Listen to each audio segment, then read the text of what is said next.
G K. மணி அவர்கள் டெல்லியில் ஒரு புகார் கொடுத்ததாக கூறி பாட்டாளி மக்கள் கட்சியினுடைய தலைவராக இருக்கக்கூடிய மரியாதைக்குரிய மருத்துவர் அன்புமணி ராமதாஸ் அவர்கள் மீது அவதூறு கருத்தை ஊடகங்களில் பரப்பி வந்திருக்கிறார். உடனடியாக அத்தனை கருத்துக்களையும் அவர் திரும்ப பெற வேண்டும், பகிரங்கமாக மன்னிப்பு கேட்க வேண்டும். இல்லை என்றால் அவர் மீது அவதூறு வழக்கு உள்ளிட்ட வழக்குகளை அவர் மீது நாங்கள் தொடுப்போம். இன்றைக்கு அவர் செய்திருக்கக்கூடிய காரியம் என்பது சட்டவிரோதமானது, உண்மைக்கு புறம்பானது.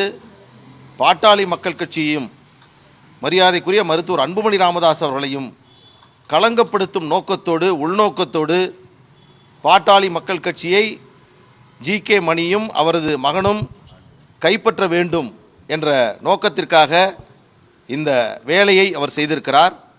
கடும் கண்டனத்திற்குரியது. பாட்டாளி மக்கள் கட்சியில் இந்த பிரச்சனை உருவானதற்கு பிறகு அவர்கள் எடுத்த அத்தனை முயற்சியிலுமே தோல்வி அடைந்திருக்கிறார்கள். அதன் காரணமாக தாங்கள் என்ன செய்கிறோம், என்ன செய்ய வேண்டும் என்பது கூட தெரியாமல் அவர்கள் இன்றைக்கு இந்த வேலையை செய்து கொண்டிருக்கிறார்கள். ஆரம்பத்தில் நடைபயணம் செல்வதற்கு தடை விதிக்க வேண்டும் என்று சொன்னார்கள். மகாபலிபுரத்தில் பொதுக்குழு நடத்தப்பட்ட போது அதை தடுத்து நிறுத்த வேண்டும் என்று சொன்னார்கள். சென்னை உயர்நீதிமன்றத்தில் ஒரு வழக்கை தாக்கல் செய்தார்கள், அதில் தோல்வி அடைந்தார்கள். டெல்லியில் போராட்டம் நடத்துவதாக சொல்லி அனைத்து பேரும் நகைக்கக்கூடிய வகையில் அந்த போராட்டத்தை நடத்தி பெரும் அவமானத்தை பெற்றார்கள். டெல்லி உயர்நீதிமன்றத்தில் ஒரு வழக்கை தாக்கல் செய்தார்கள், அதிலும் அவர்களுக்கு தோல்வி. இப்படி தாங்கள் மேற்கொண்ட அத்தனை முயற்சிகளிலும் தோல்வி அடைந்து வரக்கூடிய அவர்கள் இன்று ஜி.கே. மணி அபாண்டமான பொய்யை, குற்றச்சாட்டை தெரிவித்து இன்றைக்கு ஒரு புகாரை கொடுத்திருக்கிறார். அந்த புகாரினுடைய சாராம்சத்தை நான் படித்து பார்த்தேன். அடிப்படை குற்றவியல் தண்டனை சட்டம் தொடர்பான எந்த மூகாந்திரமும் இல்லாமல் கொடுக்கப்பட்டிருக்கக்கூடிய புகார். அந்த புகாரில் குற்றம் தொடர்பான எந்த மூகாந்திரமும் கருத்தும் அந்த புகாரில் இல்லை. முழுக்க முழுக்க களங்கப்படுத்த வேண்டும், இழிவுபடுத்த வேண்டும் என்பதற்காக மட்டுமே இந்த புகார் கொடுக்கப்பட்டிருக்கிறது. அதன் காரணமாக இன்று நாங்கள் சொல்லுகிறோம், பாட்டாளி மக்கள் கட்சியினுடைய ஒட்டுமொத்த நிர்வாகிகளும் இப்படி கட்சியினுடைய தலைவராக இருக்கக்கூடிய மரியாதைக்குரிய மருத்துவர் அன்புமணி ராமதாஸ் அவர்கள் மீது அவதூறு கருத்து வெளியிட்டிருப்பதை தொடர்ந்து ஜி.கே. மணி அவர்கள் கட்சியின் அடிப்படை உறுப்பினர் பதவியிலிருந்தே நீக்க வேண்டும் என்று தொடர்ந்து மருத்துவர் சின்னையா அவரிடம் கோரிக்கை வைத்திருக்கிறார்கள்.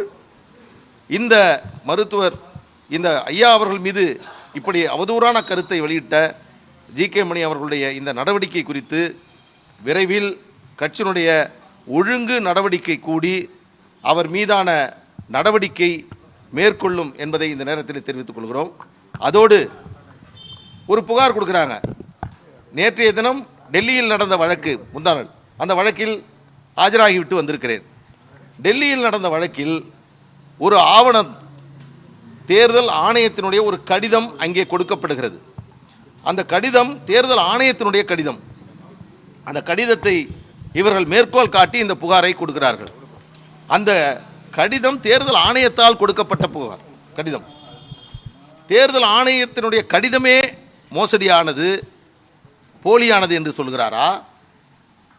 அந்த கடிதம் கொடுத்ததற்காக மருத்துவர் அன்புமணி ராமதாஸ் அவர்கள் மீதும் தேர்தல் ஆணையத்தின் மீதும் வழக்கு பதிவு செய்ய வேண்டுமாம்.